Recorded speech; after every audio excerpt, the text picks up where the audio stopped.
Ben trovati telespettatori di 7 Gold, canale 15 del digitale terrestre. Siamo di nuovo insieme con Penalty, tutto il calcio di cui il calcio vero non parla mai, come al solito in diretta il mercoledì alle ore 13 proprio sul canale 15 del digitale terrestre di 7 Gold. Parliamo di calcio dilettantistico, lo facciamo il mercoledì in versione live parlando del campionato di Serie D e dei due gironi del campionato di eccellenza, mentre invece il giovedì in versione on demand potete seguirci attraverso il nostro canale ufficiale Penalty Programma Sportivo, il nostro canale ufficiale YouTube e il nostro canale social Facebook alla voce proprio di Penalty.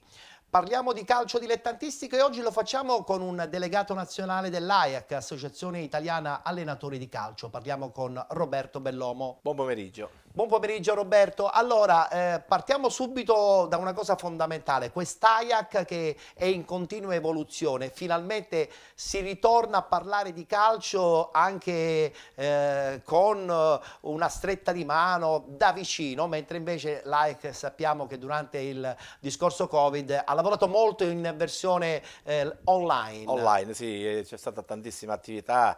Noi abbiamo anche un canale, diciamo, all'interno dell'associazione che si chiama IAIAC per tutti i soci, dove periodo di Covid è stato implementato con tantissimi contenuti, con tantissime serate, tantissimi ospiti di tutte le regioni e di tutte le categorie. Adesso stiamo cercando di riprendere il nostro territorio, che è il rettangolo di gioco, e comunque le riunioni online, la riunione dal vivo, sì, con la possibilità di avere degli ospiti o comunque di fare anche i corsi di aggiornamento obbligatori dal vivo.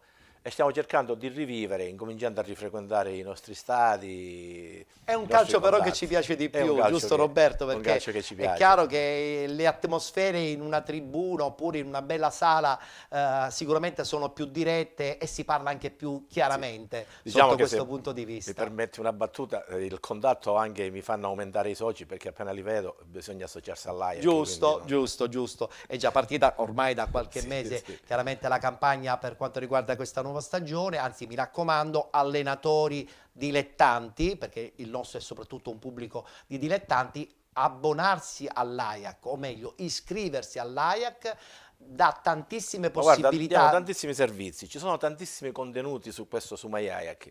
C'è l'aggiornamento che purtroppo è obbligatorio, che l'ha stabilito l'UEFA. Adesso si sono aperti anche i corsi preparatori di portieri riconosciuti UEFA, quindi si può andare fuori del territorio italiano con una qualifica riconosciuta. Chi si fa trovare pronto, ci sono tante occasioni, purtroppo chi non si fa trovare pronto riesce o a non pagare la tassa statutaria tecnico o non associarsi perché non può condividere, magari gli sta antipatico il presidente provinciale, eccetera, eccetera. Ma l'AIAC non è il presidente provinciale, l'AIAC è un mondo che difende gli allenatori e dà tantissimi servizi, non ultimo quelli dei rimborsi del fondo che abbiamo quando le società, ahimè, non pagano.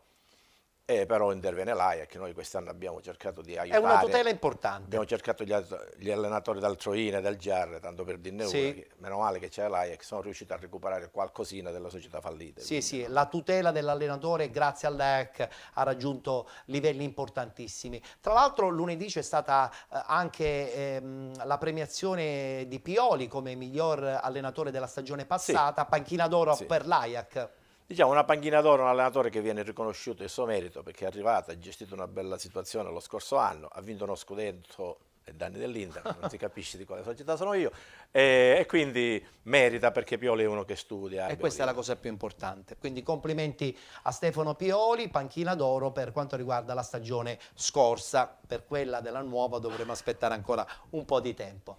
Mentre invece non dobbiamo aspettare molto per parlare di Serie D, pertanto iniziamo subito a parlare del campionato nazionale dilettanti.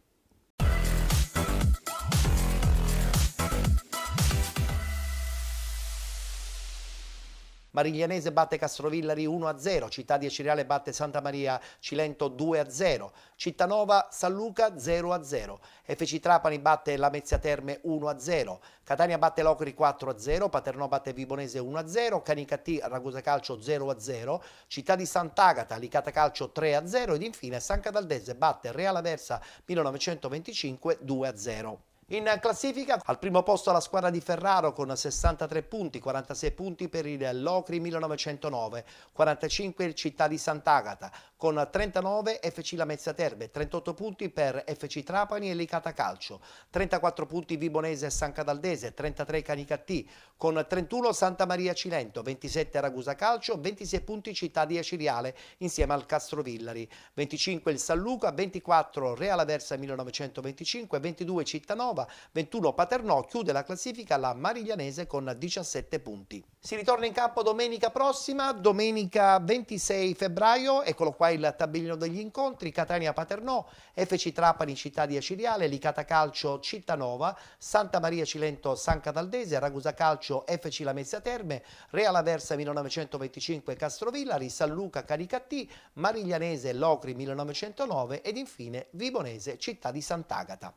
Guarda, voglio proprio partire dalla Città di Sant'Agata, sorpresa assoluta. Cioè rischia di essere veramente una mina vagante anche in prospettiva playoff, ed è la dimostrazione come si è lavorato veramente bene in società. Ma già lo scorso anno aveva concluso il campionato alla grande. Giampaolo aveva fatto un lavoro bellissimo.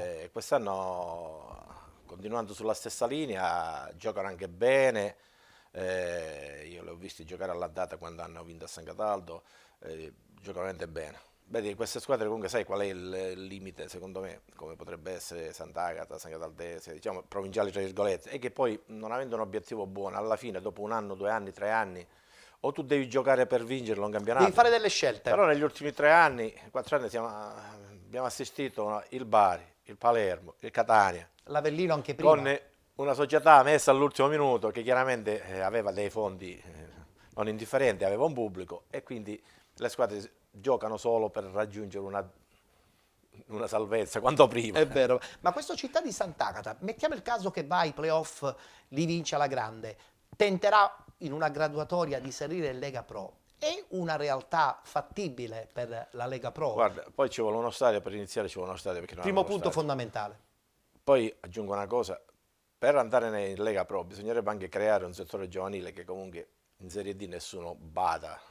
Vanno giocatori, i juniores sono tutti giocatori in prestito da società professionistiche, come ce l'è Catania e ce l'hanno tutti. Assolutamente. Quindi se devi essere autonomo devi avere dei fondi, o fondi illimitati o comunque una struttura che ti aiuta. Chiaro. Se non c'è la struttura e non c'è la parte tecnica, difficilmente il primo anno riesce a fare i miracoli, ma al secondo poi insomma i problemi arrivano a galla. È vero. È problematico. È vero, è vero.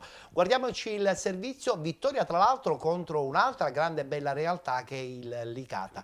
2-0 la vittoria finale per la squadra di Vanzetto.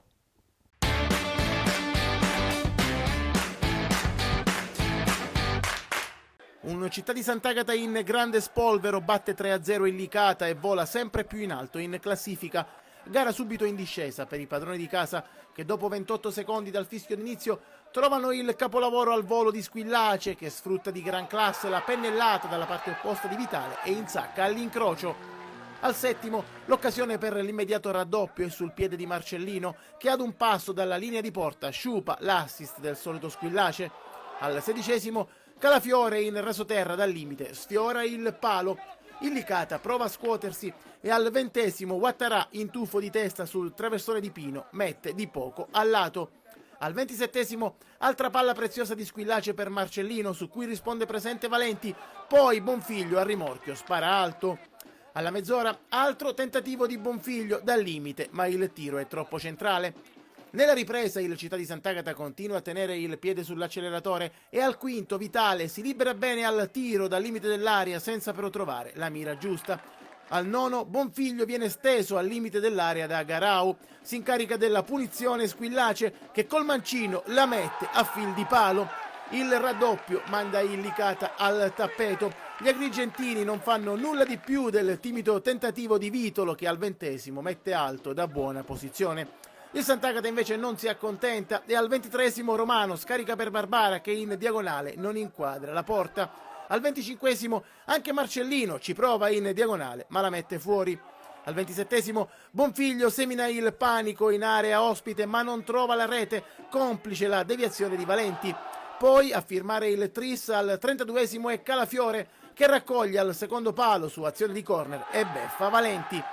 Prima del triplice fischio, Bonfiglio al 35° si lascia ipnotizzare a tu per tu da Valenti e poi al 40° il giovane catalano che non trova l'angolino per un soffio. Il Città di Sant'Agata chiude dunque in trionfo, centrando la 14ª vittoria stagionale che vale quota 45 in classifica ad appena un punto dal secondo posto.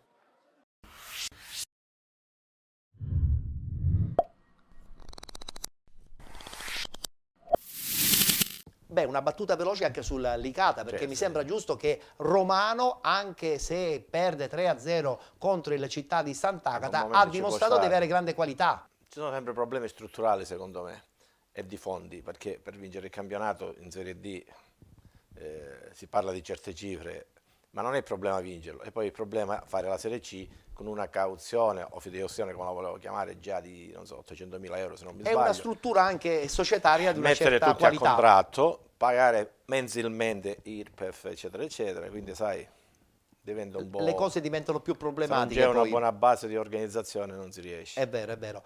Possono già partire le immagini invece del Paternò, un Paternò che sta cercando di riagganciare una salvezza, cercando di far sì che il miracolo di Campanella la scorsa stagione a San Cataldo diventi realtà anche a Paternò. Tra l'altro un Paternò che batte una Vibonese che ormai secondo me rischia addirittura di perdere anche i playoff, ma di questo ci importa poco. Il Paternò potrebbe farcela quest'anno a salvarsi o quantomeno andare a giocarsi ai play-out la salvezza? E intanto deve agganciare il terzultimo posto, che è utile il per fare i Cittanova play-out. 22 punti, che sì. Per fare i play-out, perché 2 retrocedono, le altre 4 Sì. fanno i play-out, quindi bisogna evitare la retrocessione Beh, diretta. un punto solo dal Cittanova ci può anche stare. Ci può ancora. stare, anche se domenica ai loro c'è il derby con il Catania. È vero. Sai, non so, anche perché dietro del Paternò c'è la Mariglianese che ha fatto nelle ultime 6 gare 5 È vero, vittorie, se non è mi vero. sbaglio. Adesso ha vinto in un campo difficile come quello di Ma Castrovilla. già domenica, secondo me, anche la prossima partita che ha rischia di vincerla pure in casa. Sì, E quindi, gioca con il Locri, e però quindi attenzione. sì, però il Locri abbiamo visto che insomma gioca, ma le 2 fasi del campionato, tra prima del mercato e dopo il mercato, poi magari ci sono interessi, vorrei dire quasi paralleli o politici, o di spostare un titolo, allora si investe su una società che chiude, una società che si avvicina. Ci sono realtà, perché questa di Mariglianese è di un paesino... È piccolissimo, 3.000 abitanti. quindi magari possibilmente ci sarà un interesse di qualcuno di magari poi in futuro spostarla. Faccio un esempio Ci stupido. sono queste cose in Serie D, Ci ce ne sono moltissime. Sta andando invece veramente molto bene il Trapani. Alfio Torrisi è ritornato facendo anche tanti punti e cercando anche addirittura di agganciare la zona playoff. Buone possibilità. Lì secondo me l'errore è stato forse quando è stata suonata la prima volta, poi si è dimesso il direttore sportivo, poi quello generale, poi cambi di ricambi ma non hanno portato a niente, la struttura è questa, poi i cambi, se poi c'è un mercato chiuso, i giocatori sono quelli, affidali di nuovo a chi l'aveva cercati, devi giocare per forza e chi con li aveva quelli. cercati cercherà di prendere il meglio degli stessi. Ci sta riuscendo Alfio però, no? Sotto questo punto di vista, cercando di agganciare una zona playoff che secondo me è alla portata. Tra l'altro vince in casa del Lamezia, che è anche un po' in crisi, ma il no? Trapani penso che arriverà ai playoff, li farà. Può farcela, può farcela. Parliamo invece della Città di Acireale, 2-0, hanno giocato tra l'altro domenica nel campo neutro di Licata, un 2-0 contro il Santa Maria Cilento, una lenta risalita. Come la vedi? Ma dico, intanto sentire che la Cireale non trova un campo e va a giocare a Licata, una partita in casa, già c'è qualcosa che non riesce a funzionare.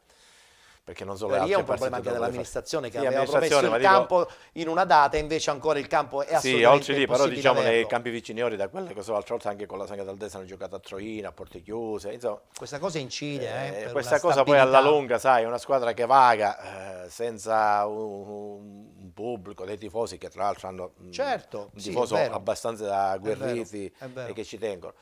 Certo, la Cireale non è tra virgolette scarsa, è una buona squadra, purtroppo ha avuto una serie di difficoltà, secondo me anche il fatto di non utilizzare una propria struttura, secondo me alla lunga, perché non sapere già il venerdì dove preparare la partita, dove giocare, manco le partite in casa. Speriamo bene, anche perché insomma sappiamo benissimo la storia e il passato della squadra acese. Guardiamoci gli highlights, la vittoria proprio contro il Santa Maria Cilento.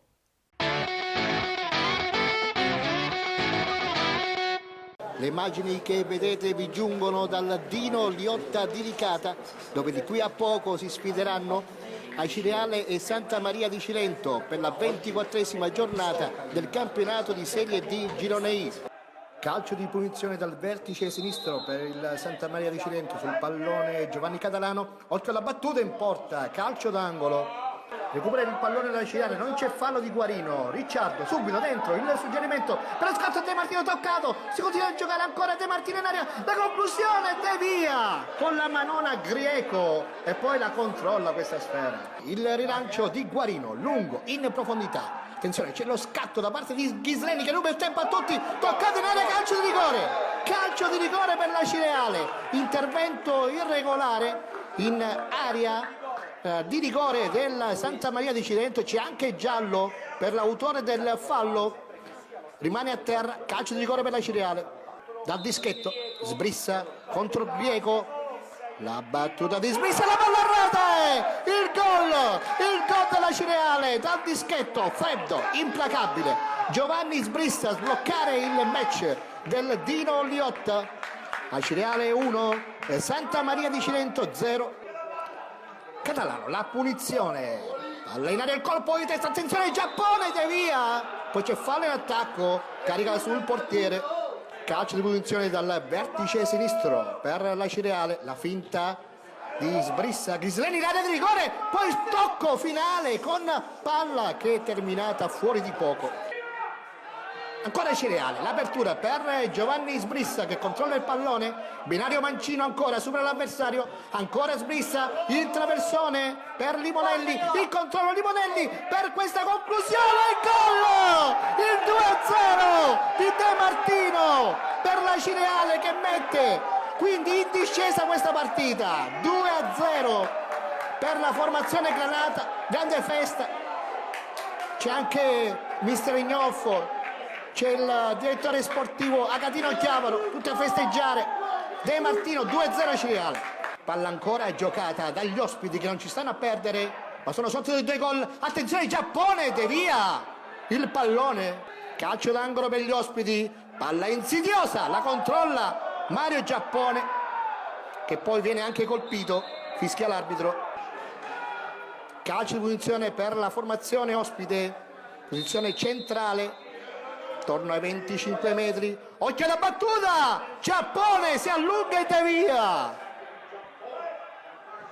poi ancora palla in area di rigore, Giappone 2 volte a dire di no, guarda il proprio cronometro il direttore di gara e dice che può bastare così, è game over al Dino Liotta di Licata. La Cireale batte il Santa Maria di Cilento e torna finalmente alla vittoria grazie ai gol di Sbrissa su rigore e a De Martino in una ripresa davvero scoppiettante per la formazione di Giovanni Gnoffo che quindi torna a brindare la gioia con questi 3 punti.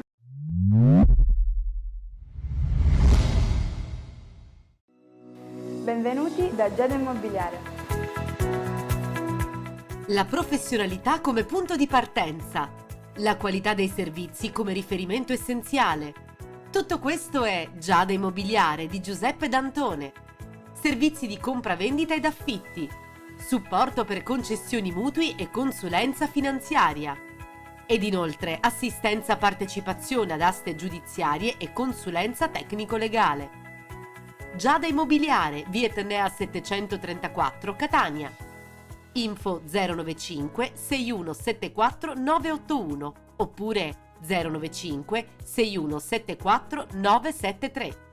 Visita il sito con le nostre proposte www.giadaimmobiliare.it. Giada Immobiliare, insieme a te per comprare e vendere.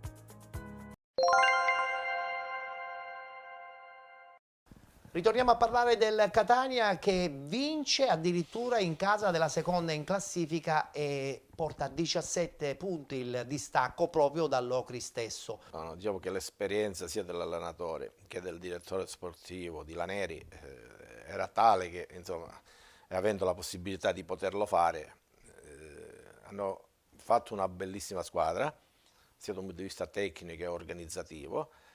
Chiaramente se l'obiettivo è vincere, devi vincere, quindi hai ruoli raddoppiati, direi solo in Serie D c'è l'obbligo degli famosi juniores, quindi sì, l'allenatore deve stare attento anche nelle sostituzioni e quindi questo caso di avere anche dei juniores provenienti da società professionistiche che potrebbero giocare. Questo Chiarella sta facendo proprio la differenza, Ma in per tu, esempio, cioè, no? questi sono il non plus ultra, come possiamo dire, perché una cosa è che non so, la Sengheldaldense può prendere, o dico la Sengheldaldense, o il Licata, o il Sant'Agata in prestito dal Messino o dal Palermo. Una cosa è che Catania li prende dal Sassuolo, o li prende da società di realtà, Che hanno già o una bella dall'Atalanta, realtà, hanno già una tu bella capisci realtà. che insomma il paragone è completamente differente. E guardiamoci proprio gli highlights del Catania che vince in casa dell'Ocri 4-0, il risultato finale.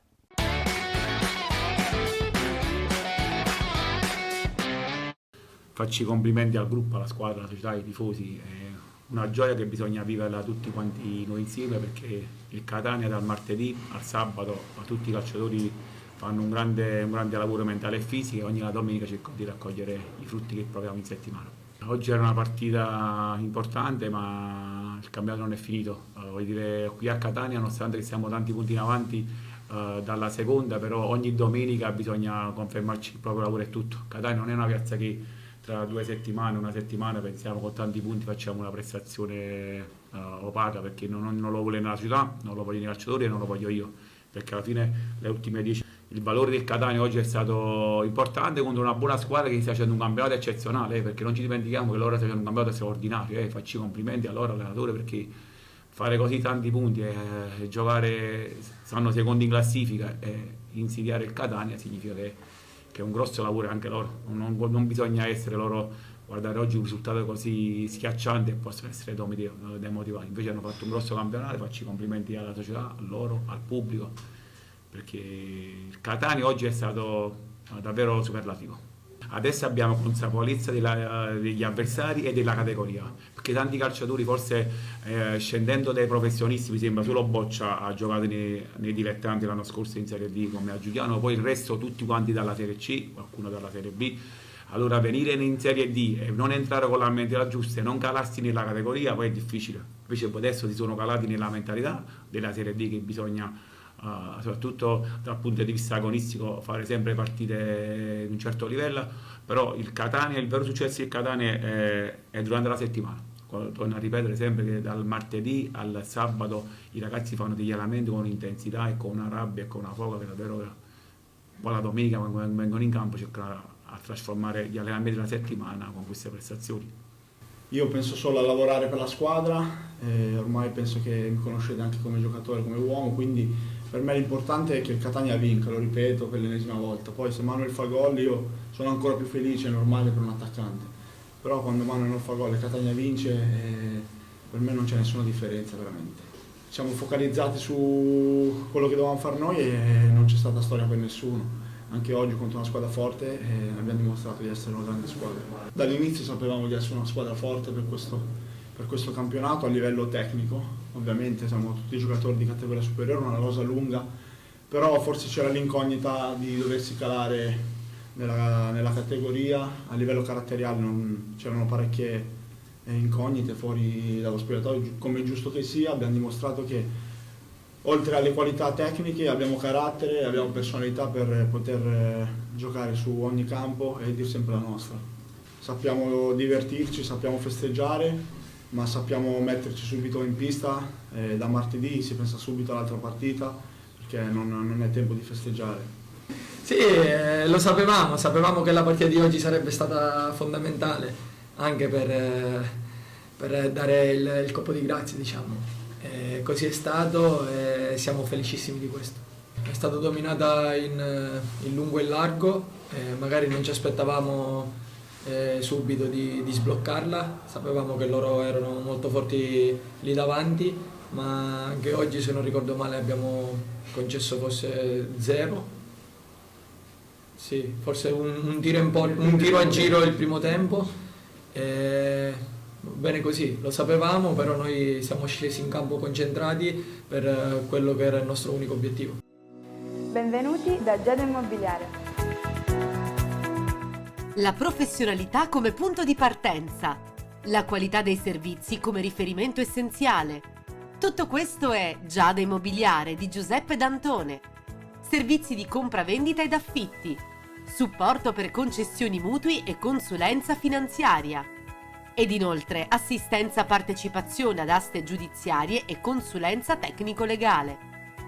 Giada Immobiliare, via Etnea 734, Catania. Info 095 6174 981 oppure 095 6174 973. Visita il sito con le nostre proposte www.giadaimmobiliare.it. Giada Immobiliare, insieme a te per comprare e vendere.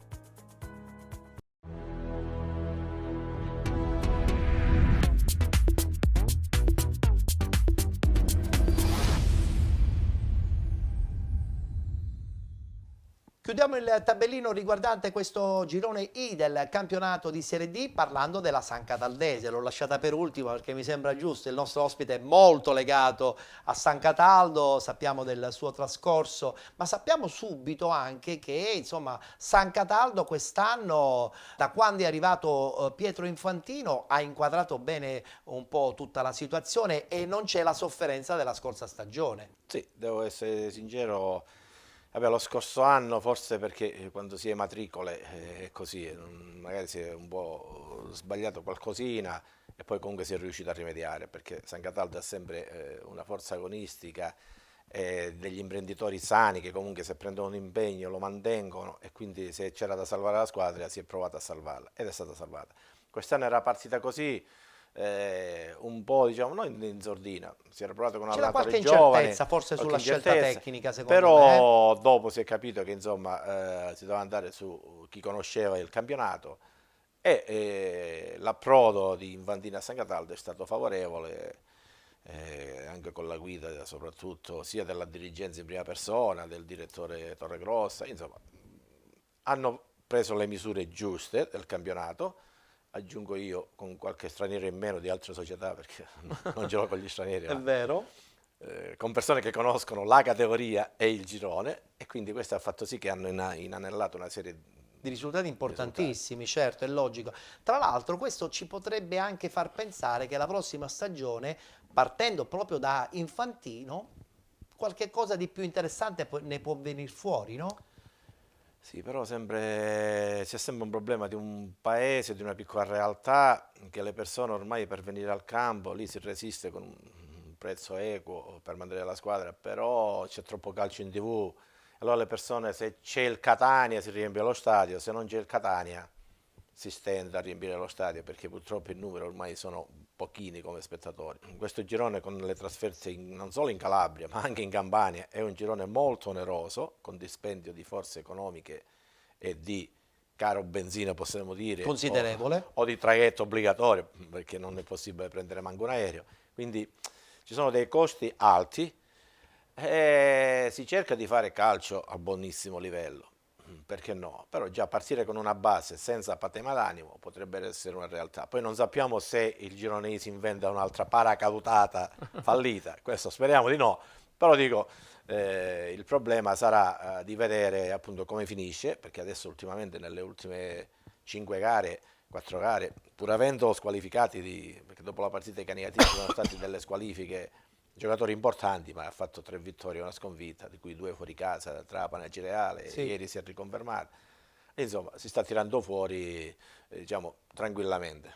Roberto, ma tu la sogni una Serie D tutta siciliana, anche se la parola interregionale prevede almeno una seconda regione? Il massimo campionato regionale è l'eccellenza. È vero. Il campionato interregionale deve essere formato per forza da almeno statuto da almeno due regioni. Io, se mi permette una piccola pausa, sì. Le prime volte che eravamo con la San Cataldese, ti parlo nel 96, 97, andavamo alle riunioni a Roma e c'erano le squadre della Romagna che andavano nelle Marche e partivano a mezzogiorno per fare una trasferta, perché erano 20 km. Certo, qui no. Io mi ricordo che non c'erano manchi i telefonini, partivo il giorno prima di sabato alle 7 di mattina e ritornavo il lunedì alle 5, sì. Che andavamo a Corigliano, Rossano.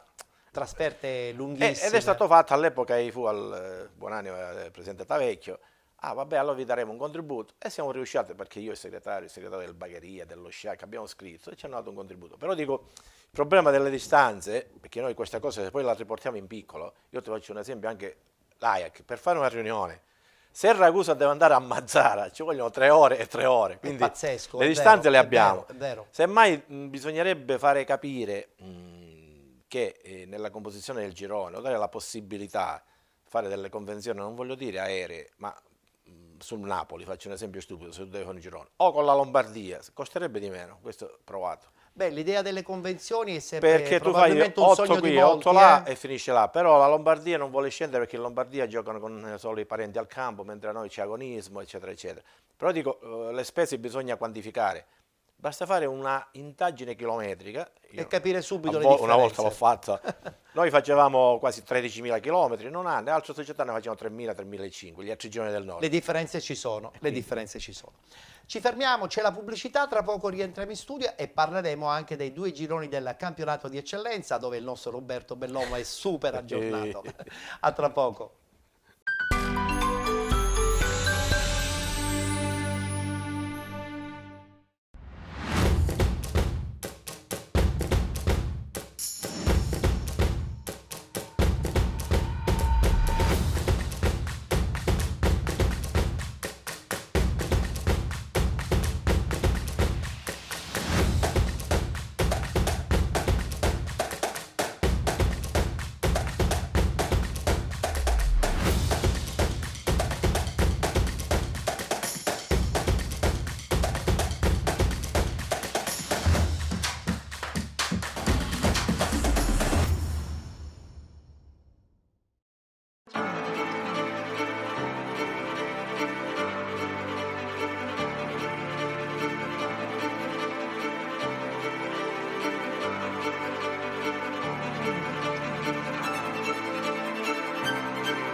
Benvenuti da Giada Immobiliare. La professionalità come punto di partenza, la qualità dei servizi come riferimento essenziale. Tutto questo è Giada Immobiliare di Giuseppe D'Antone. Servizi di compravendita ed affitti, supporto per concessioni mutui e consulenza finanziaria. Ed inoltre assistenza partecipazione ad aste giudiziarie e consulenza tecnico-legale. Giada Immobiliare, via Etnea 734, Catania. Info 095 6174 981 oppure 095 6174 973. Visita il sito con le nostre proposte www.giadaimmobiliare.it. Giada Immobiliare, insieme a te per comprare e vendere.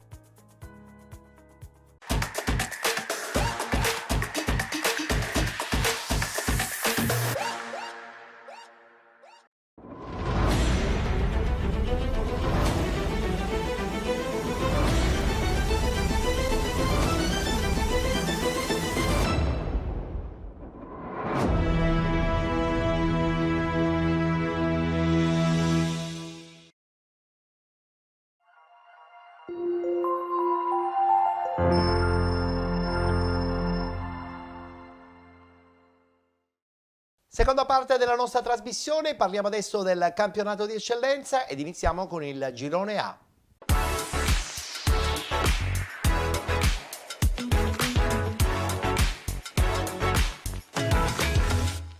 Si è giocata la 7ª giornata, eccolo qua il tabellino dei risultati. Akragas batte Parmoval 3-0, Mazzarese.2 batte Casteldaccia 4-2, Leonfortese Cus Palermo 0-0, Mazzara Calcio batte Nuova Città di Gela 2-1, Nissa FC batte Castellammare 1-0, Profavara batte Oratorio San Cile e San Giorgio 2-0, Enna Calcio batte Resultana San Lorenzo 2-0 ed infine Unitas Sciacca Don Carlo Misilmeri 1-1.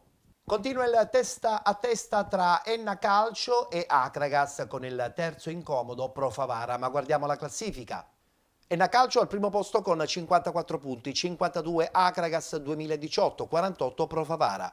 Con 41 Don Carlo Misilmeri, 38 punti per Mazzarese.2 e Mazzara Calcio, 35 Unitas Sciacca, 28 punti per Casteldaccia e Nissa FC, 25 Oratorio San Cile e San Giorgio, 24 Leonfortese, 18 Castellammare, con 17 Resultana San Lorenzo, 16 punti Nuova Città di Gela, 15 punti per il Cus Palermo, chiude la classifica la Parmonval con 8 punti. Poc'anzi Roberto ha parlato di altre vecchie realtà che hanno disputato i campionati importanti di Serie D, ha parlato dello Sciacca. Sciacca è stata per molti anni una grandissima realtà della Serie D, adesso si trova un po' impelagata, anche se in una fase di crescita nel campionato di eccellenza. Domenica ha giocato in casa contro la Don Carlo Misilmeri, è finita 1-1. Però questo Sciacca, allenato tra l'altro da un nome storico nel panorama degli allenatori siciliani, i Bruccoleri, è uno Sciacca che potrebbe diventare una mina vagante nei playoff, secondo me, perché c'è l'entusiasmo, c'è il pubblico e il tifo in eccellenza, secondo me, un po' la differenza la fa. Però se arriva quinta deve accorciare i 10 punti di Chiaro. Perché l'Akragas o l'Enna, uno dei due, non molleranno viaggiano. Facilmente. Resta attaccato solo il Favara, che comunque difficilmente il distacco sarà superiore agli 8 punti dalla seconda, anzi si avvicinerà perché domenica c'è Favara-Akragas. Sì, c'è Favara-Akragas domenica. E quindi sai, lo Sciacca, parliamo di un allenatore che ha vinto una marea di campionati di eccellenza, la promozione, Serie D, ha fatto bene, che è Totò Bruccoleri. Conosce molto bene la categoria. Conosce la categoria e sa le persone metterla al punto giusto, quindi che Sciacca sia tornato anche in calcio è una cosa buona. È una cosa bella perché sappiamo bella benissimo il seguito, no? Che c'era una grandissima Sciacca. struttura che stava andando deteriorata, l'hanno un po' recuperata per quello che è, perché negli anni 80 si facevano stadi di 20.000 spettatori. Sì, anche nei piccoli centri, cose impensabili. Con piste di atletica per fare che cosa, non si sa comunque. Sì, è vero. Guardiamoci adesso invece la vittoria fuori casa dell'Enna 2-0 contro la Resultana San Lorenzo.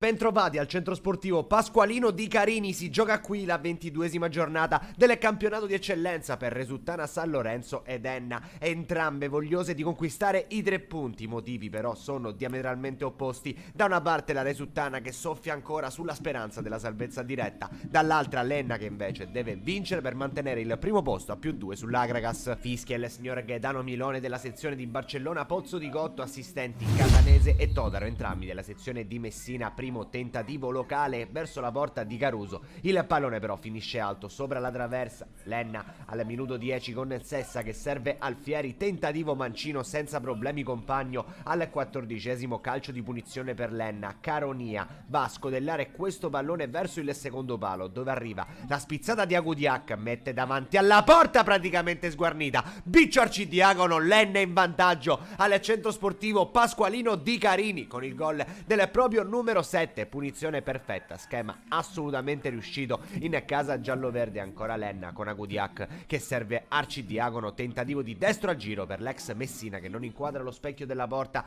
39esimo, Mondino liberato a destra, salta Scaletta, mette il traversone in mezzo, Vignone prova la girata, pallone che finisce sul fondo, poi calcio d'angolo per il Resultana, ancora Vignone schiaccia con la mancino questo tentativo che termina sopra la traversa di Caruso, così come termina il primo tempo al centro sportivo Pasqualino di Carini. Carini, Enna avanti sulla Resuttana San Lorenzo grazie al gol di Biccio Arcidiacono. Inizia la ripresa con gli ospiti che vogliono chiudere i conti. Caronia al minuto 51 lancia Arcidiacono, conclusione col mancino in bocca a compagno, dall'altra parte Maniscalchi salta Campagna, mette il pallone in mezzo dal fondo, arriva Esteban Alfieri che allontana il pericolo. 61esimo cross di Caronia, colpo di testa di Cocimano che non inquadra lo specchio. Al 64esimo Caronia va da solo su punizione, Compagno respinge la traiettoria velenosa, entra Prestia al posto di Caronia, probabilmente il migliore in campo dell'Enna quest'oggi. Calcio d'angolo dello stesso Prestia, colpo di testa di Agudiak intercettato da Compagno, quando al 76esimo rimessa laterale allontanata sul mancino di Cocimano. Non è una grande idea per il Resuttana San Lorenzo, perché è spietato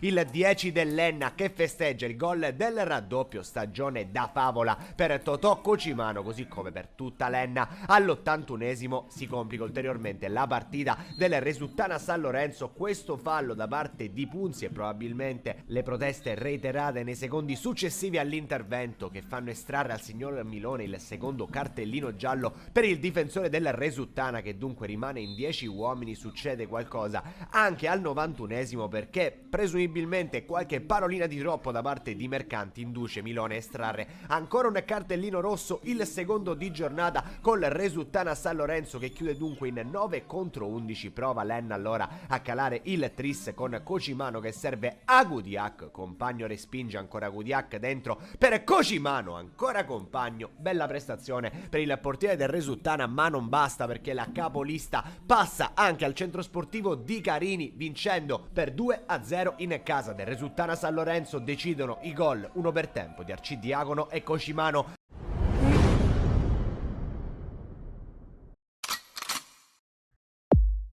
Enna stratosferico, una rosa pazzesca, cioè da Lega Pro quasi. Ma già sono 2 o 3 anni che lottano e hanno costruito tassello dopo tassello, fin quando ora hanno trovato un equilibrio anche con un allenatore ad hoc, anche lui, che conosce la categoria abbastanza bene e senza fare voli pindarici ha messo le persone giuste al punto giusto, quindi riesce anche a giocare bene e a vincere le partite, anche quelle che contano, e quindi il big match ancora certamente non è vicino, parliamo del 2 aprile contro l'Akragas, un Akragas che invece è stato un po' in sofferenza nelle ultime settimane, non è riuscito a scrollarsi da dosso la sconfitta della Coppa poi tra l'altro. Guarda, quella sconfitta della Coppa e comunque l'andazzo che ha avuto con quei 2 pareggi con il Casteldaccia e l'altra partita che non mi ricordo, però ero sicuro che l'Akragas, non dico faceva il vuoto, ma i 3-4 punti li manteneva per la struttura che aveva.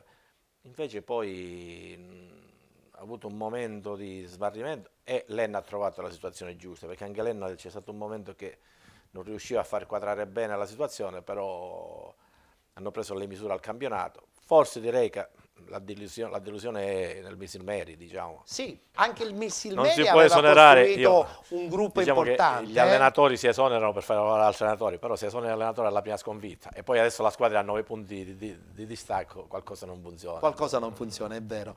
Ritorniamo a parlare dell'Akragas, lo facciamo con gli highlights dopo la vittoria 3-0 contro la Parmonval.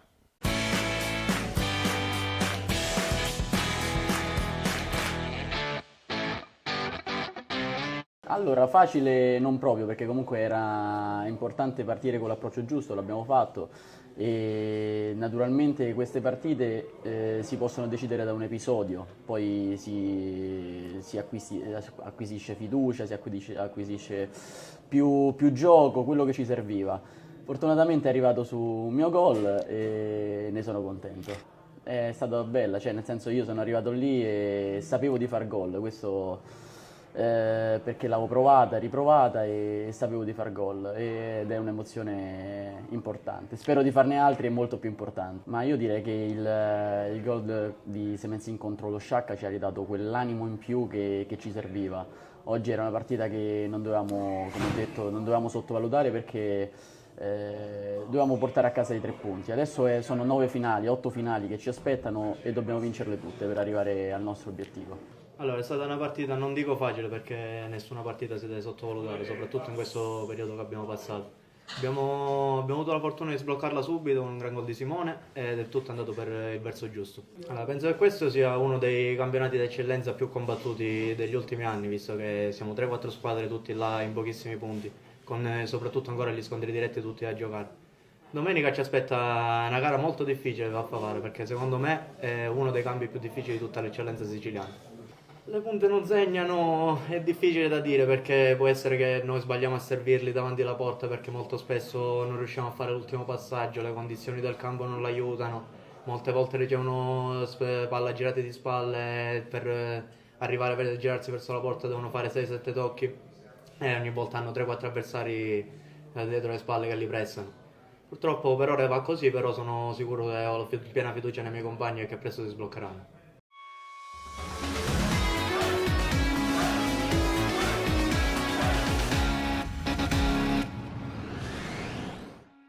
Battuta veloce anche con la Nissa FC che ritorna alla vittoria 1-0 contro il Castellammare, una Nissa che finalmente ha il suo bel campo, adesso bisogna fare le cose per il verso giusto, la prossima stagione non si può più sbagliare. O Sì, sbaglio io a dire questo? Hanno una bellissima struttura, anche se c'è un problema sempre con il rugby, perché montano, spuntano le porte. Anche quella è una mezza pazzia. Però da quello che ho sentito già stanno lavorando per fare un'organizzazione societaria diversa, con un grosso sponsor, con questo Giovannone, quello che già sta dando una grossa mano, e per fare rientrare altri dirigenti, mi risulta, comunque appassionati, già stanno lavorando per il prossimo anno e con la struttura che c'è. Anche lì un campo gigantesco, comunque buono, adesso in sintetico. Finalmente che è in sintetico soprattutto. Può fare bene secondo me, può fare bene perché si sono riavvicinate le persone, la città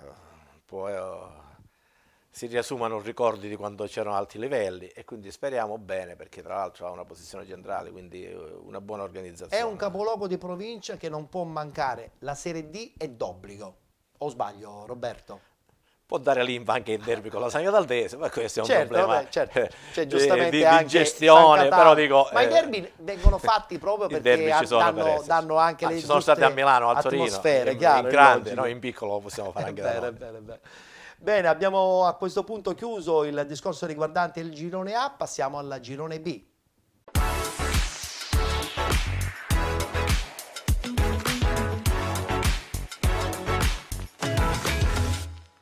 Anche nel girone B si è giocata la 7ª giornata di ritorno, guardiamo subito i risultati. SC Palazzolo batte Modica Calcio 2-1, Città di Comiso batte Città di Acicatena 2-0, Città di Taormina batte Mazzarone Calcio 4-0, Leonzio vincente 2-0 contro il Real Siracusa Belvedere, Milazzo Santa Croce 2-2, Rocca Acquedolcese batte Nebros 2-0, Siracusa Calcio batte Ionica FC 3-0 ed infine Virtus Ispica 2020 che cade in casa 2-0 a favore della nuova Igea Virtus. Al primo posto conferma dunque per la nuova Igea Virtus. Guardiamo insieme alla classifica. La squadra messinese al primo posto con 48 punti, 46 Siracusa Calcio, 45 Città di Taormina, con 38 Leonzio 1909, 37 punti per il Modica Calcio, 34 Rocca Acquedolcese insieme alla Nebros, 31 punti Ionica FC, 30 punti Real Siracusa Belvedere, 28 per il Mazzarone Calcio, con 26 Città di Comiso, 24 Milazzo insieme al Santa Croce, 16 punti per l'SC Palazzolo, 14 per il Città di Acicatena, chiude la classifica la Virtus Ispica con 12 punti. Partiamo dal Taormina, 4-0, la conferma che questo terzo posto in classifica è un terzo posto importante, tutto è ancora possibile. Secondo te come andrà a finire? Sì, Taormina sta facendo bene, non ha alti e bassi, ha una buona condotta di campionato, forse un po' la differenza è stata nell'Igea Virtus che ha preso il volo e nel Siracusa che è rimasto attardato, o nel Modica che dopo il cambio di allenatore un po' c'è il ritorno di Betta tra l'altro. Perso. Ora il ritorno di Betta, però ha perso tantissimi punti e rischia, non dico di arrivare ai 10 punti al limite dei playoff. C'è il discorso famoso dei 10 punti che potrebbe implicare il Taormina l'ingresso ai playoff. Da quello che leggo il Taormina può continuare a essere nei playoff. Per il campionato non voglio essere così, ma mi pare che le due, sia l'Igea Virtus Mister Ferrare che Siracusa adesso con Cacciola ormai hanno una linea del senso che continuano a vincere, quindi hanno anche aggiungerei le famose tradizioni o il pubblico della grossa città che insomma può dare anche una mano di aiuto. Tra l'altro il big match arriverà il giorno 12 marzo, quindi tra poco si giocherà tutto chiaramente il Siracusa, anche perché poi si va a giocare soprattutto nel campo della nuova Igea Virtus, quindi sai, già giochi che fuori casa. Potrebbe essere un po' distratta da questa Coppa Italia, però bisogna vedere cosa fa ora la partita di ritorno contro la Gioiese. L'andata è finita 1-1. Se molla la competizione o se... Giocano proprio oggi pomeriggio in casa, il ritorno contro la Gioiese. Vincere la Coppa Italia è certamente importante, però giocare su due fronti vuol dire devi avere anche un gruppo che è pronto a giocare su due fronti. Poi c'è sempre il discorso che abbiamo fatto poc'anzi, sempre alle distanze, perché più si va lontano, partire prima, arrivare il giorno dopo, non è facile. C'è un incastro. Anche se la Gioiese in Calabria aveva vinto tutte le partite, è una squadra molto ma molto forte, quindi se ha fatto 1-1 a Gioia Tauro, merito alla nuova Igea. Un Siracusa che vince in casa 3-0 contro la Ionica FC, pronto eventualmente in prospettiva del big match per giocarsi tutto proprio nello scontro diretto contro la nuova Igea Virtus. Per intanto ci guardiamo gli highlights, complimenti alla squadra di Gaspare Cacciola che batte non facilmente un'ostica Ionica FC.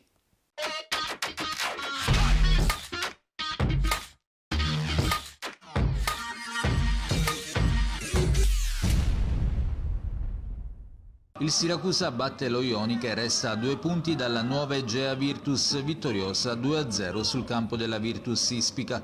Successo netto contro un avversario scorbutico reso innocuo da una squadra, quella retusea, che non ha concesso nulla agli avversari. Senza gli squalificati Maimone, Ciance e Privitera, il tecnico Gaspare Cacciola schiera Manservigi sulla sinistra, Palmisano al fianco di Porcaro al centro della difesa e Giordano in cabina di regia. In avanti Belluso e Ficarrotta ai fianchi di Savasta. Azzurri in vantaggio già al quinto con Belluso che sfrutta la sponda aerea di Porcaro e di testa da posizione ravvicinata batte il portiere Bucalo. Al 16° Belluso lancia Ficarrotta che da destra prova la conclusione ma un difensore devia in angolo. Al 23° grande opportunità per Greco che solo davanti al portiere di sinistro calcia sul fondo. Passano 2 giri di orologio e occasione simile capita a Palermo che però si fa respingere il tiro dal portiere avversario. Al 35° su angolo di Ficarrotta Porcaro di testa schiaccia mandando la palla di poco sopra la traversa. In chiusura di tempo è fuori misura il tiro di De Leon per la Ionica.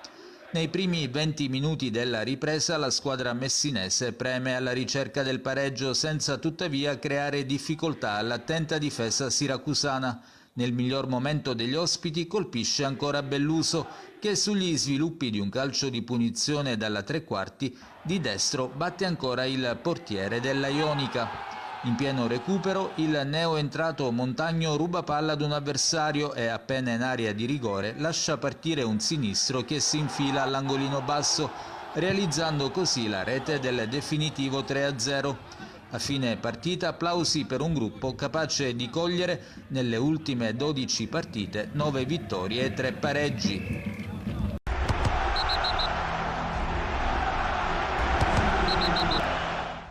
È un Siracusa che sa quello che deve fare. Chiaramente oggi c'erano delle assenze dovute a squalifica. A me non piace mai parlare di quelli che non possono prendere parte alla partita. Siamo un Siracusa consapevole, un gruppo importante che sappiamo l'importanza della maglietta che indossiamo, perciò per noi ogni partita è una finale. I ragazzi stanno facendo un grandissimo lavoro perché basta pensare da dicembre tutte vittorie tranne 2 pareggi, perciò sicuramente è un Siracusa che sa di rimanere umile con i piedi per terra e lavorare quotidianamente per arrivare all'obiettivo finale. Benvenuti da Giada Immobiliare. La professionalità come punto di partenza, la qualità dei servizi come riferimento essenziale. Tutto questo è Giada Immobiliare di Giuseppe D'Antone. Servizi di compravendita ed affitti, supporto per concessioni mutui e consulenza finanziaria. Ed inoltre assistenza partecipazione ad aste giudiziarie e consulenza tecnico-legale. Giada Immobiliare, via Etnea 734, Catania. Info 095 6174 981 oppure 095 6174 973. Visita il sito con le nostre proposte www.giadaimmobiliare.it. Giada Immobiliare, insieme a te per comprare e vendere.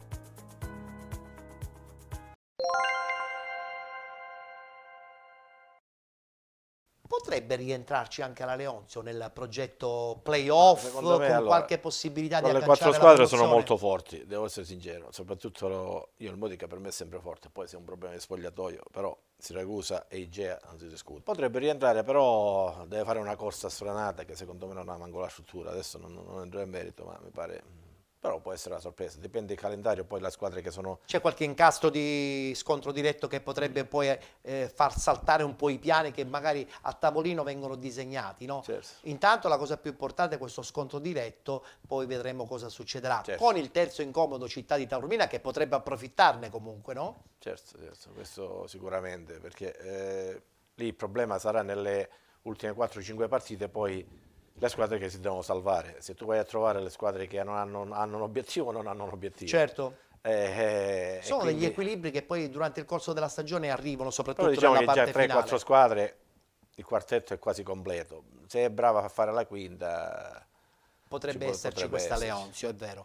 Beh, abbiamo concluso dunque il quadro dei 2 gironi del campionato di eccellenza, siamo nella parte finale conclusiva con il nostro ospite Roberto Bellomo. Voglio ritornare a parlare di nuovo dell'AIAC, che è sicuramente, come al solito, fondamentale per la crescita della figura dell'allenatore, che negli anni insomma si è evoluta e siamo contenti, no? Adesso un allenatore deve intanto studiare, partecipare ai corsi obbligatori, ma non soltanto perché sono obbligatori, ma perché servono anche per approfondimenti e soprattutto per incominciare ad avere una cultura anche molto europea. Ma ormai ci sono tantissimi giovani che sono fuori e anche non giovani. In Turchia abbiamo, non voglio dire dei migliori allenatori che potrebbero allenare in Italia, al di là di Montella, di Pirlo, eccetera, eccetera. Ma voglio dire, con l'UEFA, che adesso è riconosciuto anche, al di là dell'UEFA B, che può sembrare il nostro massimo titolo nei campionati dilettantistici, ma anche UEFA A, ma anche preparatori dei portieri. Adesso si inizierà anche con il calcio a 5 a fare parallelamente a quello che succede nei corsi di calcio a 11, significa UEFA C, UEFA D, specializzata attività giovanile, specializzato. C'è il calcio femminile in grande ascesa, grandissima ascesa. E questa cosa i giovani, chi si vuole migliorare, chi vuole studiare, è una buonissima occasione. E soprattutto penso che riprenderemo quando prima a fare i corsi di aggiornamento territoriali con la presenza del tecnico, e così c'è anche un modo di vederci, di parlare, scambiare di chiarire idee, tante cose. certo, è logico. Ti vediamo spesso nei campi in Sicilia, siamo contenti perché insomma la figura che rappresenta gli allenatori siciliani quando la si vede in tribuna, la presenza è sempre fondamentale, no? Aiuta, anche perché poi sei un profondo conoscitore, la tua esperienza da allenatore e da direttore sportivo ti ha portato anche a capire bene certi equilibri, no? O no, Roberto? Sì, diciamo che faccio una misurazione della situazione, diciamo già nella fase di riscaldamento si riesce a capire qualcosa. È vero, è vero. Perché anche il fatto di osservatori, che tra l'altro tra le altre cose ho voluto studiare e mi sono anche abilitato come un osservatore professionista, quando si osservano le partite, un buon osservatore su 2-3 può fare una buona relazione, ma non su 25 giocatori. Assolutamente. Adesso con 5 sostituzioni non ne parliamo, quindi se riesci a concentrarti, a vedere qualcosa, puoi anche capire, possibilmente anche a fare una buona relazione, a vedere, altrimenti non è facile. Io vedo adesso che ci sono tante situazioni, tante persone che si inventano, però ancora noi siamo un po', questo mi deve permettere di una cosa, assolutamente a volte sì. Qualcuno, a me o comunque sento in giro che ancora c'è un 2003, un 2004, un provino. Ho dovuto fare una battutaccia a un allenatore che quest'estate... È un linguaggio vecchio quello. Periodo di novembre, periodo dei mondiali, mi ha fatto una domanda, c'è un 2003 pronto? Pronto significa che parlavamo di una squadra di eccellenza.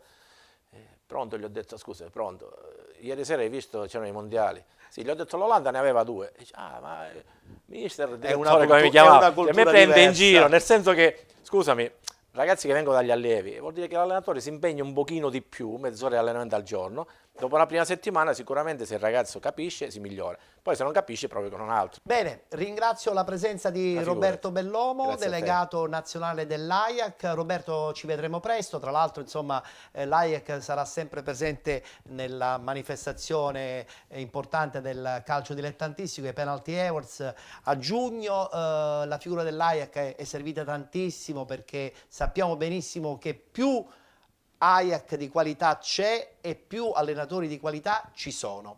Non so se sei d'accordo. Sì. Grazie per essere stato con noi, Roberto. Grazie a voi. Noi adesso concludiamo qui la puntata odierna della nostra trasmissione. Vi diamo come al solito appuntamento la prossima settimana puntuali alle ore 13 sul canale 15 del digitale terrestre di 7 Gold. Grazie per essere stati con noi. Appuntamento alla prossima settimana.